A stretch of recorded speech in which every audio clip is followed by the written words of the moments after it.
Segunda Crônicas, capítulo 7, versículo 1, está dizendo o seguinte, vamos lá. Assim que Salomão acabou de orar, desceu fogo dos céus e consumiu o holocausto e os sacrifícios, e a glória do Senhor encheu o templo. Os sacerdotes não conseguiam entrar no templo do Senhor, porque a glória do Senhor o enchia. Quando todos os israelitas viram o fogo descendo e a glória do Senhor sobre o templo, ajoelharam-se no pavimento, chegando o rosto no chão. Adoraram e deram graças ao Senhor, dizendo: Ele é bom, o seu amor dura para sempre. Então, vou contextualizar vocês aqui acerca desse texto aqui. Muito obrigado, Fátima. Bom, Davi teve muita vontade de construir um templo para Deus, mas Deus não permitiu que ele construísse, porque ele tinha tido muitas guerras, muitas lutas, e Deus falou assim: não, você não, mas o seu filho sim. E o filho dele, Salomão, com muita sabedoria, com muita destreza, ele construiu um templo lindo, maravilhoso. Construiu uma casa, uma mega de uma casa para ele, e construiu um templo, um mega de um templo também. E ele, então, inaugurou aquele templo. Quando você olha o capítulo 6 de 2 Crônicas, você vai ver que ali, naquela inauguração do templo, eles começaram a orar. E especialmente Salomão, ele fez uma oração linda. Todo o capítulo 6 é uma oração ali, na dedicação da inauguração do templo. E aqui, exatamente no capítulo 7, a manifestação de Deus veio, e Deus, então, consumiu todos, lendo aqui o versículo 1, só para você entender, consumiu todos os holocaustos e os sacrifícios. Diz aqui, olha, assim que Salomão acabou de orar, desceu fogo do céu e consumiu o holocausto e os sacrifícios, e a glória do Senhor encheu o templo. Então, assim que ele acabou de orar, veio a manifestação de Deus através daquele fogo e consumiu o holocausto e o sacrifício. E não seria isso a mesma coisa? Não. Por quê? Porque o holocausto não se aproveita nada da oferta. Antigamente eram feitas ofertas tanto de alimentos como também de animais. No caso do holocausto eram animais. E não podia se aproveitar nada de um animal que era oferecido em holocausto. Nada, nada, absolutamente nada. Então, e os sacrifícios, ao contrário, já se aproveitava tanto dos alimentos quanto também dos animais. Poderia se aproveitar alguma parte quando era se feito o sacrifício. Mas as ofertas foram recolhidas, tanto os holocaustos como os sacrifícios.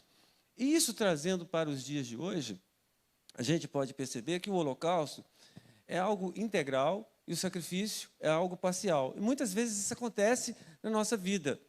Isso acontece no reino de Deus. Como que acontece no reino de Deus? Veja bem, eu vou dar aqui alguns exemplos. Por exemplo, a oração. Tem oração que ela precisa ser completa, integral, e tem oração que precisa ser parcial. Como assim? Quando você ora integralmente, você ora apenas. Você não ora e arruma a cozinha, você não ora e faz caminhada, você não ora e faz alguma outra coisa. O seu tempo, a sua mente, o seu corpo, integralmente no Senhor. E isso é importante que eu e você façamos, que nós tenhamos um momento em que nós venhamos orar integralmente a Deus. Mas existem alguns momentos que nós temos que orar parcialmente a Deus. Como que funciona isso? É quando você ora em espírito. Quando eu venho da minha casa para a igreja, eu estou orando em espírito no carro. Quando você está viajando, você vai em espírito. Então, você está parcialmente, a sua mente está parcialmente ligada em Deus e ligada na situação a qual você está fazendo. Então, quando a gente fala de holocausto e sacrifício, a gente tem muitas coisas no reino de Deus que é assim. Você, quando vem para a igreja, você não pode vir parcialmente para a igreja. Você tem que vir integralmente para a igreja. Você não pode oferecer um louvor e uma adoração parcial. Esse louvor e essa adoração, ela tem que ser integral. Você não pode estar aqui com o seu corpo, a sua mente em outro lugar. o seu coração em outro lugar? Não. Você tem que estar aqui integralmente. Você tem que amar a Deus integralmente, de todo o seu coração, de todo o seu entendimento e de toda a sua alma. Foi o Senhor Jesus que falou isso. Então, existem coisas que elas são integrais e existem coisas no reino de Deus que são parciais. Existem momentos, por exemplo, falando-se de oferta, que Deus, Ele te exige tudo. Vai chegar um dia que você vai estar aqui e Deus vai falar assim, olha, você pega tudo que você tem lá no banco e oferta. E não tenta justificar isso, não tenta colocar... É porque Deus está querendo te dar muita coisa. Agora, evidentemente, que via de regra, você não trabalha assim dessa forma com Deus. Via de regra, você dá parte do seu recurso para a obra de Deus. É claro que nós consagramos todo o nosso recurso a Deus, mas parte vem para o gasofilácio. Então, tem muitas coisas que são integrais e tem muitas coisas que são parciais. Assim era o holocausto e assim era o sacrifício. E o que aconteceu ali? Aquelas pessoas ficaram tão gratas, toda a nação de Israel veio gente de todos os lugares, gente de lá de pertinho do Egito, veio gente de lá perto do Líbano, vem de norte a sul, de leste a oeste. Eles convergiram ali para Jerusalém, para quê? Para a inauguração do templo. E todas aquelas pessoas ficaram extremamente felizes e ofereceram muitos holocaustos e muitos sacrifícios para Deus. E Deus alegrou-se daquilo dali e então recebeu todo aquele holocausto. E quando a gente percebe no versículo 3, a gente percebe o seguinte, aqui, olha, quando todos os israelitas viram o fogo descendo e a glória do Senhor sobre o templo, ajoelharam-se no pavimento, chegando o rosto ao chão, adoraram e deram graças ao Senhor, dizendo, Ele é bom e o seu amor dura para sempre. Então, você percebe uma manifestação do poder de Deus aqui neste lugar, através do fogo.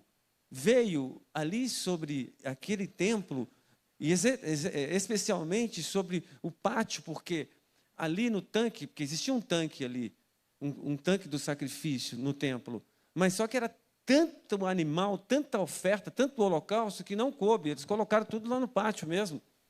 E era tanta coisa que as pessoas ficaram tão felizes com aquilo, com aquela manifestação da glória de Deus, e Deus lambeu, literalmente, todos aqueles holocaustos e aqueles sacrifícios, que aí, então, desceu a glória. Desceu o fogo, e depois do fogo, desceu a glória. E o que o fogo representa?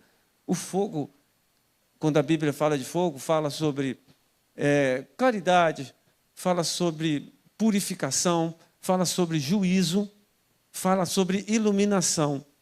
Então, aqui, especificamente, o fogo ele veio como uma aceitação de Deus em cima dos sacrifícios e dos holocaustos daquele povo. Mas o fogo, muitas vezes, ele vem sobre as nossas vidas como um juízo. E o fogo, no dia do juízo, ele vai apurar as nossas obras. Nós temos muitas obras, nós podemos fazer muitos tipos de holocaustos e muitos tipos de sacrifícios. E o fogo, ele vai identificar qual tipo de obra você faz. Tem muitas pessoas que estão dentro da igreja, mas não oferece uma obra importante, uma obra interessante para Deus, oferece palha.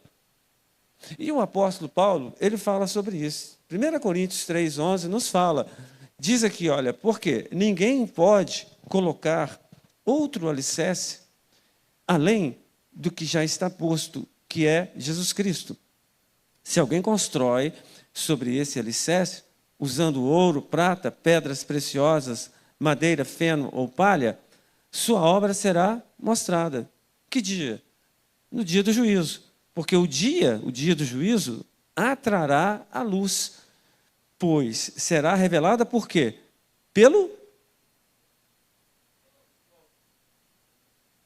Cadê? Vocês não estão atentos, não? Ou é impressão minha? Então vamos lá. Será revelada pelo que provará a qualidade da obra de cada um. Se, aí ele coloca uma condicional. Você vai ver aqui nesse capítulo várias condições. Quando vem o se, é uma preposição condicional, E muitas coisas nas nossas vidas, elas são condicionais. E Deus, muitas vezes, Ele nos traz opções também. Diz aqui, olha, se o que alguém construiu permanecer, esse receberá a recompensa. Que recompensa? Vai receber a vida eterna, vai receber os galardões. E se o que alguém construiu se queimar, esse sofrerá prejuízo, contudo, será salvo como alguém que escapa através do fogo. Se você está fazendo uma obra, mas você traspalha, mas Deus está vendo a sinceridade do seu coração, então você pode ser salvo ainda. E isso é uma coisa até interessante. Mas, no dia do juízo, o que vai vir sobre nós é o fogo. E se são vários os tipos de elementos. Nós temos o ouro, nós temos a prata, nós temos a pedra preciosa, nós temos o quê? A madeira, nós temos o que mais? Nós temos a madeira, o feno e o que mais? Me ajuda aí, igreja. E a palha. Né? Então, o que você oferece a Deus? Quando estava aqui o louvor, a adoração, qual tipo desses materiais, nessa construção chamada a obra do Senhor, você está oferecendo? Quando as meninas estão dançando, o que elas estão oferecendo? Quando as pessoas estão cantando, o que elas estão oferecendo? Quando eu estou pregando, o que eu estou oferecendo aqui? Será que eu estou aqui para cumprir tabela? Será que eu estou aqui, poxa, hoje é domingo à noite, eu tenho que pregar, misericórdia, mas vou lá, vou pregar assim? Ou será que eu estou vindo aqui com o meu coração, com a minha alma e com o meu entendimento? Será que você veio ao culto hoje com sua alma, seu corpo, seu entendimento, com seu sentimento? Então, tudo isso vai ser provado. E o critério de Deus, ele é bem rigoroso. É importante que a gente entenda isso. E naquele dia, voltando lá para o dia da inauguração do templo, todas aquelas pessoas, elas estavam em êxtase. Elas estavam ali não porque obrigaram elas a estarem ali, é porque elas estavam sonhando com aquilo. Elas, quando ofereceram os holocaustos e os sacrifícios, elas não foram obrigadas a oferecerem. Elas ofereceram porque elas amavam a Deus. Elas amavam a geração de Davi, elas amavam o rei Salomão, elas amavam a obra de Deus. Então, elas estavam ali e, por isso, desceu o fogo sobre a vida delas e sobre todos aqueles holocaustos, sacrifícios, e foram consumidos. Amém? Então, a gente percebe, irmãos, que logo depois, porque é uma escala, primeiro vem o holocausto, o sacrifício, aí, se esse holocausto e esse sacrifício são bem realizados, são com sinceridade, aí vem o fogo, e depois do fogo vem a glória. Nunca é ao contrário. Nunca, nunca. Nunca vem a glória primeiro, depois vem o sacrifício, o holocausto e o fogo. Não.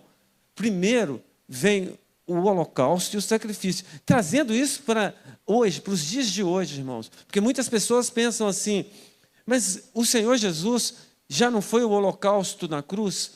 E mais uma vez, é importante nós estarmos falando aqui que o Senhor Jesus, Ele pagou a sua salvação.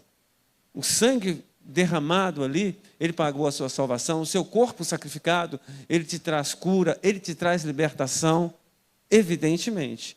Agora, você precisa fazer. O próprio Jesus, Ele falou assim, olha, a obra do Senhor, a partir de João, ela será tomada por força, o reino de Deus será tomada por força, é sacrifício, querido.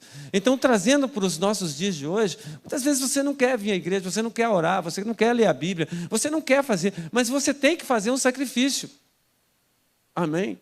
Então, é importante isso que você se sacrifique. Não adianta, porque algumas vezes a gente percebe pessoas cheias da glória de Deus, cheias do fogo e cheias da glória de Deus.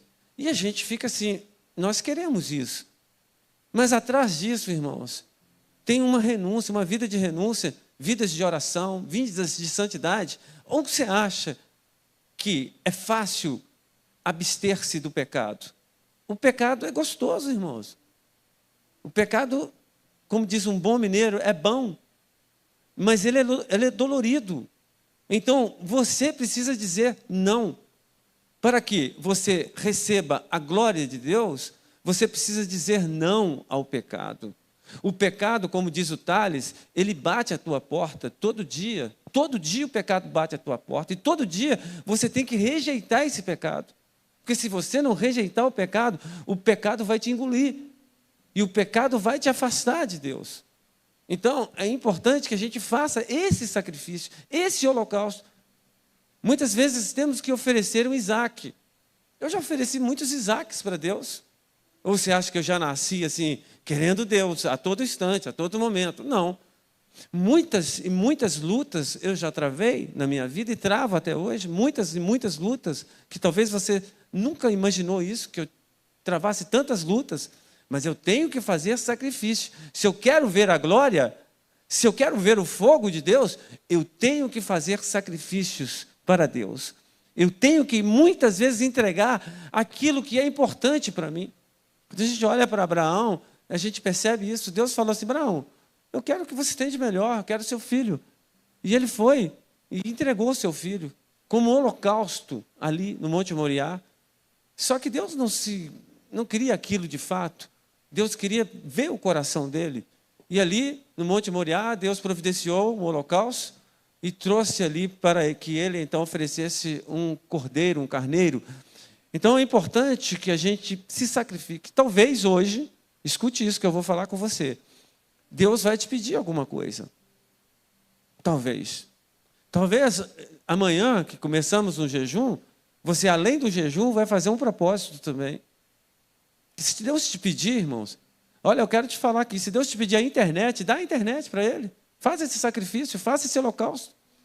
Ou se Deus não pedir um holocausto, uma internet completa, que você não pode, faz um sacrifício, entregue parcialmente a internet para Ele. Fala: Deus, olha, entretenimento não, só trabalho. Beleza, está valendo. Ah, eu gosto muito disso.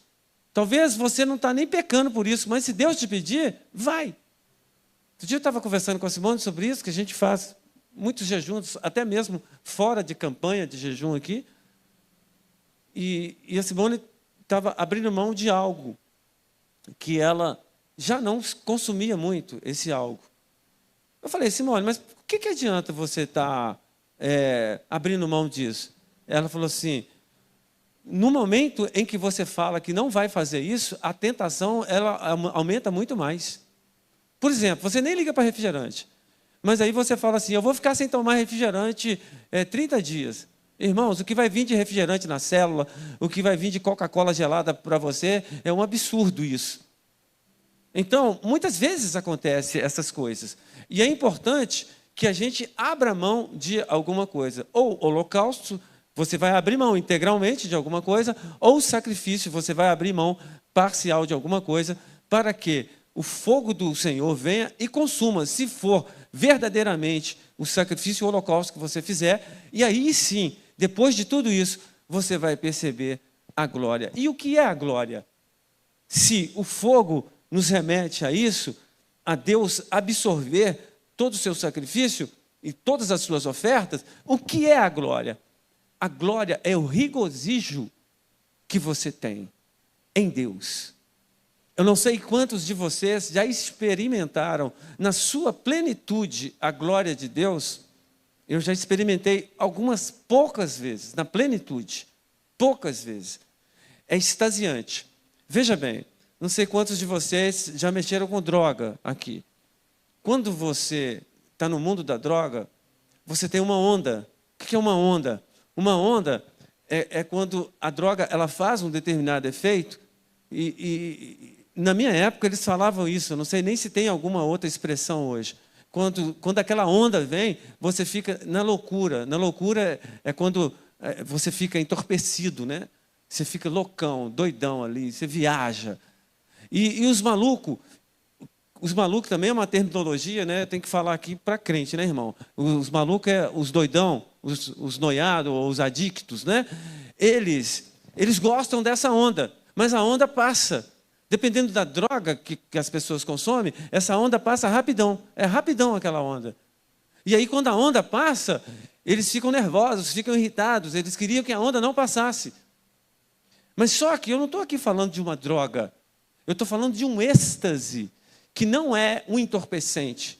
Eu estou falando de um êxtase que não prejudica a sua saúde. Eu estou falando de um êxtase que promove dentro de você alegria e edificação, que é o êxtase do Espírito Santo de Deus. Como eu falei, eu já tive alguns êxtases no Senhor.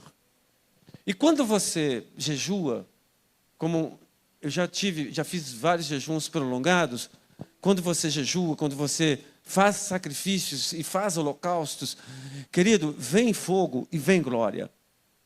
E essa glória é algo tão extasiante que você, conforme nós cantamos aqui, quando pisa no Santo dos Santos, não existe outro lugar melhor.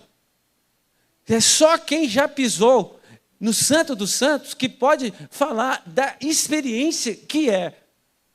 Tanto é que quando a pessoa ela tem um arrebatamento, quando ela experimenta um pouquinho da glória, ela não quer voltar. Ela negocia com Deus. Deus, vamos fazer um negócio. Deixa lá minha mulher, deixa lá meus filhos, deixa lá tudo. Eu quero é ficar aqui. Por quê? Porque a glória desce no céu o tempo todo. No céu é só um lugar de glória, é êxtase o tempo todo. Não existe onda, existe um tsunami eterno, um gozo eterno que você e eu vamos ter ali no céu. Quem dá um glória aí, igreja? Então, a glória se manifestou. A glória se manifestou ali. Irmãos, tinha 7 dias que eles estavam ali. Você sabe o que significa isso? Vamos supor que o pastor Éder, ele fala assim com vocês, irmãos, esse culto aqui ele não vai acabar às 9. Esse culto vai acabar às 9, mas do domingo que vem. O que é que vocês acham? Sim, irmãos, se a glória descer aqui, vocês vão falar assim, olha, estou dentro e não quero sair daqui nem domingo que vem.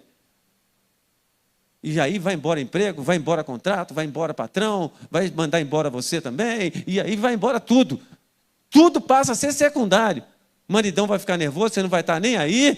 Por quê? Porque você se importa com a glória, você quer a glória. Você está ali louco pela glória de Deus. É isso que acontece. Isso que aconteceu aqui. Preste atenção aqui, olha.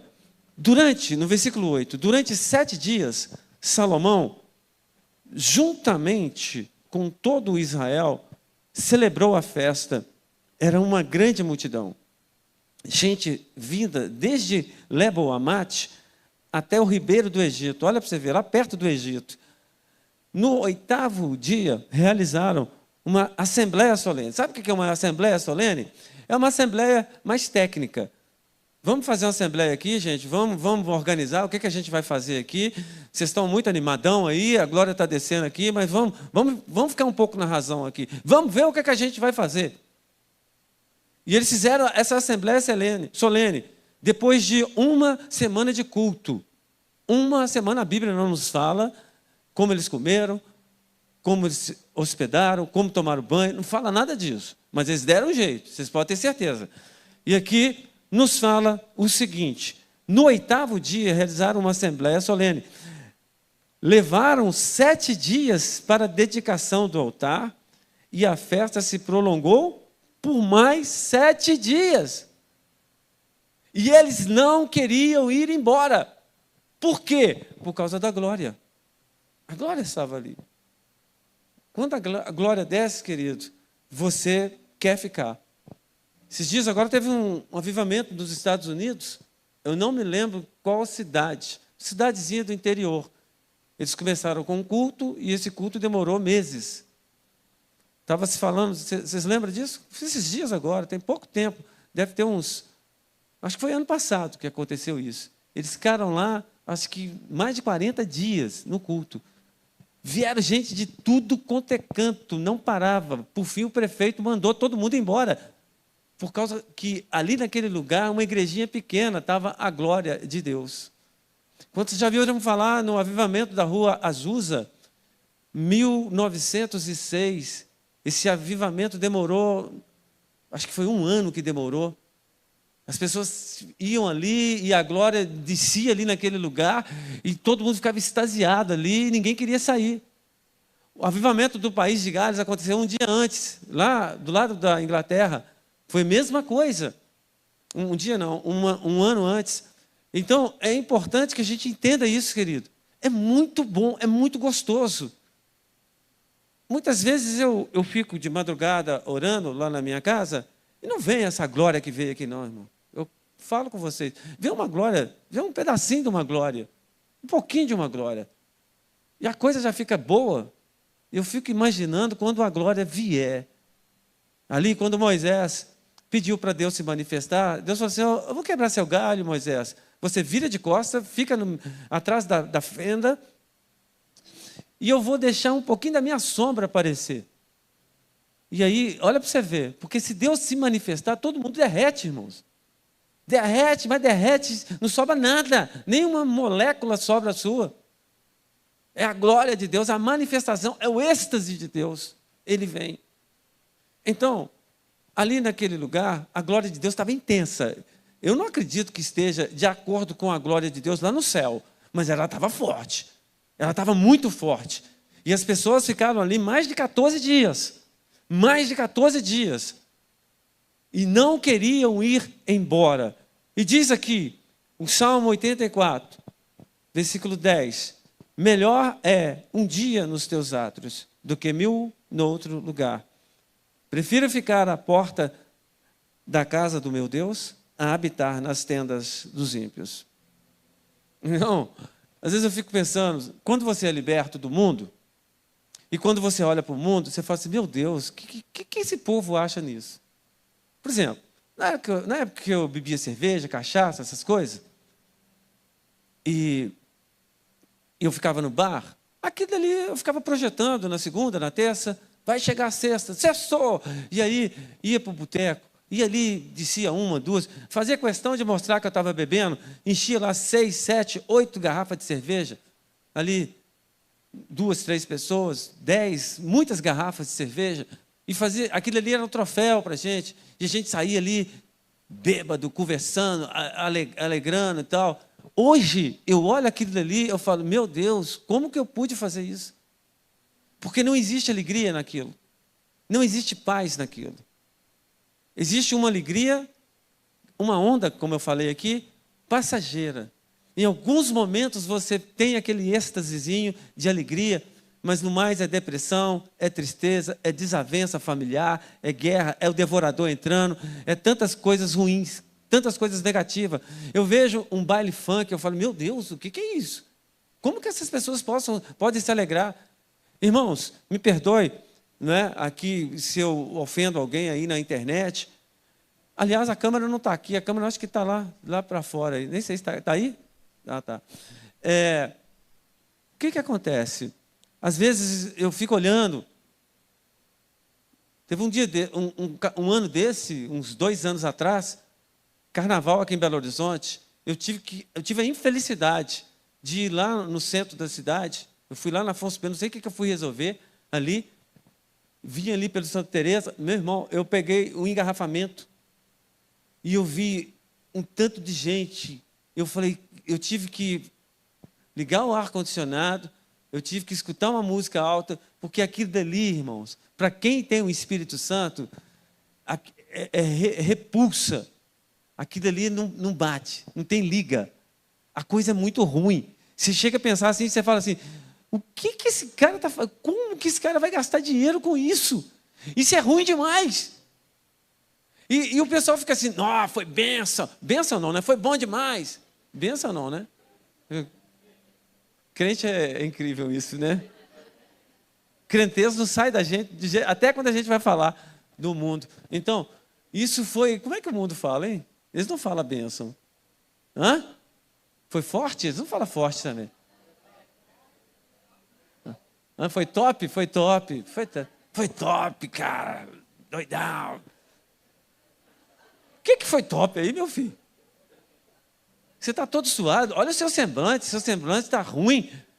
Olha, irmãos, o cara bebe todas, ele fica loprado, fica doidaço ali. O que tem de bom nisso? O cara bebe as cachaças dele, sai caindo, as pessoas vão falando mal dele. O que tem de bom nisso, irmãos? Olha o que o diabo faz. O diabo cega as pessoas. Cega. Não é verdade? Ou não? Eu estou mentindo. Cega.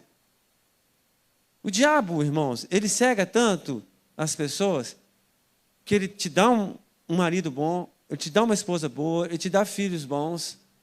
Aí vem o Satanás te falar assim, olha, vai lá naquela lá, aquela lá é melhor do que a sua. Não é, é mentira de Satanás. É mentira do demônio. Ele quer te deixar infeliz. Ele pode te dar alguma alegria passageira. Em alguns momentos, ele te dá alguma alegria passageira. Mas ele te arruína. Ele quer destruir seu lar, quer destruir sua família, quer te destruir. Por quê? João 10:10 nos fala. Porque o diabo veio para matar, roubar e destruir. Então, olha o que Davi fala aqui. Salmo 84. É melhor estar na porta da casa do Senhor do que estar lá no Redevu, estar lá no caminho dos ímpios. Ele fala uma expressão aqui, na tenda dos ímpios, na tenda dos ímpios. É melhor estar na porta, você não precisa estar nem aqui no templo, você não precisa estar, é só estar na porta, lá, é só pegar um pedacinho da glória. É melhor do que estar lá na boate, é melhor do que estar lá em qualquer outro lugar, na tenda dos ímpios. Melhor. Foi isso que ele falou. Por quê? Porque ele sentia a glória de Deus. Então, diz aqui o versículo 11, quando Salomão acabou de construir o templo do Senhor e o palácio real, executando bem tudo, porque ele era competente, ele fazia tudo com excelência, não tinha meio termo para Salomão. Salomão, ele não dava nada meia boca para Deus. Os mordomos, os uniformes, a comida, impressionou tanto a rainha de Sabá que ela se deslocou naquela época 1.200 quilômetros, com toda a sua comitiva, com ouro e prata, para entregar para Salomão. Para ver se tudo aquilo que tinham falado dela, no mundo sem internet, sem rede social, caiu no ouvido dela, ela veio ali para conferir, e era mais do que ela esperava. E ela entregou tudo aquilo ali para ele. Grande quantidade de ouro e de prata. E ele fazia tudo com excelência. Ele construiu um templo com excelência, um templo. E diz aqui, olha, executando bem tudo o que tinha em mente realizar no templo do Senhor e em seu próprio palácio. O Senhor lhe apareceu de noite e disse, ouvi sua oração. Escolhi este lugar para mim como um templo para sacrifícios. Olha aí. Ele não falou adoração, querido. É engraçado isso, né? Deus, ele falou, eu escolhi esse templo para oferecer em sacrifício. Trazendo isso para mim e para a sua vida. É a sua vida, meu querido. A sua vida, ela precisa ser um sacrifício ambulante. E diz aqui, olha, o Senhor lhe apareceu, tal, versículo 13. Se eu fechar o céu para que não chova, ou mandar que os gafanhotos devorem o país, ou sobre o meu povo enviar uma praga, isso aqui, ele não terceirizou o trabalho. Porque é mais ou menos assim, olha, está tudo muito bom, que culto gostoso, que palavra abençoada, que louvor abençoado, está tudo gostoso aqui. Mas a glória, ela fica em alguns momentos, irmãos, aqui na terra. Depois vem a realidade da segunda-feira, depois vem a realidade do seu patrão, depois vem a realidade das contas que você tem que pagar, depois vem a sua realidade, que você vai enfrentar esposa, marido, filhos, vem a sua realidade, seu dia a dia. É isso que Deus está falando, mas Ele falou muito mais.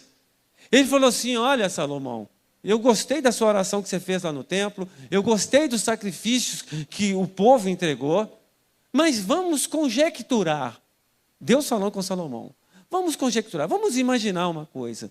E se eu fechar os céus? E se eu mandar os gafanhotos? E se eu enviar uma praga? Qual vai ser a reação? Vocês estão na glória aí. Mas e aí, como que vai ser depois da glória? Como que vocês vão suportar? Mas eu vou te dar uma chave para você. Ele falando com Salomão.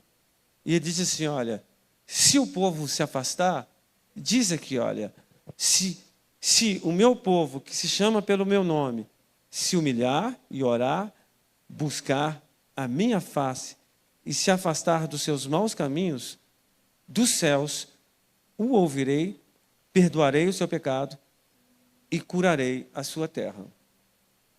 Então, num pós-glória, no dia a dia, se o povo desviasse, Deus falando com Salomão, então, Deus já estava dando a chave. A chave, qual a chave? A primeira coisa que eu e você precisamos fazer, se nós nos afastarmos, se nós nos enfraquecermos, se nós nos esfriarmos na fé, e se você está assim hoje, não justifica. Se humilhe. A primeira coisa, aqui é a ordem cronológica, viu? A primeira coisa é se humilhar. E se humilhar aqui significa você reconhecer erros, reconhecer pecado, não justificar. Oh, Deus, eu fiz isso por causa disso. Ah, Deus, eu trabalhei muito. Oh, Deus, eu fiz isso por causa disso. Deus, eu estava assim. Ah, minha mulher encheu a paciência. Ah, meu marido encheu a paciência. Ah, a culpa é do meu filho. Não dá uma de Eva, não, querido. A Eva não, a Eva do Valtemiro, é claro, né, Eva? A Eva de Adão, a Eva do Adão. O que a Eva do Adão fez? Né? Deus perguntou para ela: oh, Eva, que história é essa? O que ela fez? Ah, a culpa foi não foi do Valtemiro, não é Valtemiro, mas foi do Adão. Foi do Adão. Então, terceirizou. Não devemos terceirizar os nossos pecados, não devemos justificar pecados diante de Deus. Se você está frio, fraco, morno, não tem vontade de nada na igreja, chega e tem um particular com Deus, se humilha com Deus, de preferência de joelho. Fala: Deus, eu estou numa fase ruim, já tive bem, já tive legal, já estava com vontade de ir à igreja, não estou com vontade nenhuma de ir à igreja, de orar, de buscar, nada. Então, é necessário que você se humilhe. Segundo ponto, orar. O que é orar aqui? É você pedir a Deus. Peça a Deus em nome de Jesus. Existe oração para tudo quanto é jeito. Tem vários estilos de oração, de orações. Então, você tem oração intercessória, tem oração de adoração, oração de louvor, oração de guerra. Tem oração de tudo quanto é jeito de você imaginar. Oração de agradecimento, súplicas. Tem aquelas orações mais fortes, né, que são... me fugiu o nome aqui, deprecação. Ai, Jesus, uma palavra difícil. Quem me ajuda? Ninguém me ajuda também? Deprecação, deprecação. Né? Então, é importante que a gente venha orar. Ora. Fica ali naquele particular com Deus, conversando com Deus, falando com Deus. Não precisa impressionar Deus. Você não vai conseguir impressionar Deus. Sabe a oração que Deus gosta? É oração simples. Não inventa palavra bonita. Não tenta inventar coisas. Só abra o coração. Fala: Deus, olha, está acontecendo isso comigo. Eu quero que o Senhor me ajude. Eu não tenho força. Se o Senhor não me ajudar, eu não consigo. Fala com Deus, se abra. É isso que Deus está falando com Salomão. Depois de um momento de glória. Ele falou: se o povo falhar, então vou te dar essa senha. Não esquece isso, Salomão. Guarda essa sequência. Humilhação, diga comigo. Busca. Então, quando ele falou de busca, mas buscar não é a mesma coisa que orar? Não. Por que não? Porque orar é você comunicar com Deus. É você falar, é você estar se abrindo mesmo para Deus. Quando você busca a Deus e fica em off aí, é buscar a intimidade com Deus, você não apenas comunica, você se relaciona com Deus. É um relacionamento que muitas vezes você não fala nada com Deus. Você fica ali naquela meditação com Deus. Você fica buscando a Deus. Já aconteceu com você, porque comigo acontece todo dia, basicamente. Você acorda e aí você não abre os olhos. Você continua com os olhos fechados. Você fica ali naquela madorna ali, mas é acordado. E ali você só pensa em Deus. Você não fala uma palavra, você não pede nada. É isso, é você buscar a Deus. Sabe, eu vou te dar uma dica aqui que eu já fiz isso algumas vezes. Essa madrugada aqui. Quem sabe você não vai fazer isso nesses 21 dias? Eu vou tirar essa madrugada, mas não vou te pedir nada. Eu vou te buscar. Eu vou buscar uma intimidade. Ali você busca falar em línguas. Ali você busca ouvir a Deus. Deus, eu falo muito contigo. Eu não quero orar. Eu quero simplesmente te buscar. O que o Senhor tem para falar comigo? É buscar uma resposta. É buscar uma intimidade com Deus. É isso que é buscar a Deus. É quando você não simplesmente ora, mas quando você mais ouve do que ora. Aí, quando você busca Deus, essa intimidade com Deus, você fala, Deus, fala comigo na Bíblia. Peça a Deus com fé e Deus vai falar com você. Deus vai te dar discernimento do que Ele está falando com você. E você vai ouvir a Deus. A coisa mais gostosa que tem é você ouvir a Deus. Aí, só que a última coisa que Deus fala com Salomão é se afastar dos maus caminhos. Não adianta nada você oferecer holocausto, de você oferecer sacrifício, de você ver a glória de Deus, depois você se afasta, e aí você fala assim, não, Deus, eu vou fazer o seguinte, eu vou voltar. Aí você vai e se humilha diante de Deus, chora diante de Deus. E aí depois você ora, pede. Aí Deus te ajuda de novo. E aí o que você faz? Você começa a buscar a Deus e começa a sentir a presença de Deus novamente, mas você não abandona o pecado. Você continua amando o pecado. E por isso que a última coisa que ele falou, dessa lista de 4 coisas, é você se afastar. Amém? Posso ouvir um amém mais forte? Mais uma vez, em mais um domingo, eu estou aqui para falar com você. Se afaste de toda aparência do mal. Não dê motivo para Satanás. Cuidado com o que você vê. Cuidado com o que você escuta. Cuidado com o que você pensa. Cuidado com quem você conversa. Cuidado com o seu habitat, com o seu nível de amizades, cuidado. Então, mais uma vez, Deus fala aqui com você, se afaste daquilo que Deus não quer que você... Qual é a palavra que eu poderia falar aqui? Que você faça parte. Achei a palavra. Se Deus não quer que você faça parte daquilo, se afasta disso aí. Amém? Podemos levantar?